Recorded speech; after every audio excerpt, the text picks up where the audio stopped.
Bismillahirrahmanirrahim. Bugün zamanımızın imamı İmam Zaman Aleyhisselam'ın mübarek mevzudu günüdür. Bu mübarek mevzud münasibetiyle cami Müslüman dünyasının Müslümanları tebrik edirəm.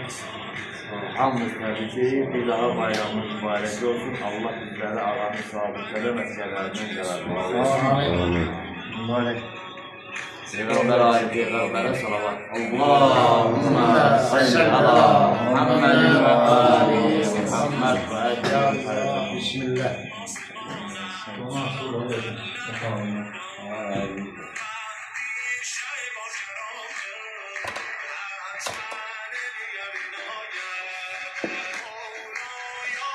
Sizin anneler. Kurban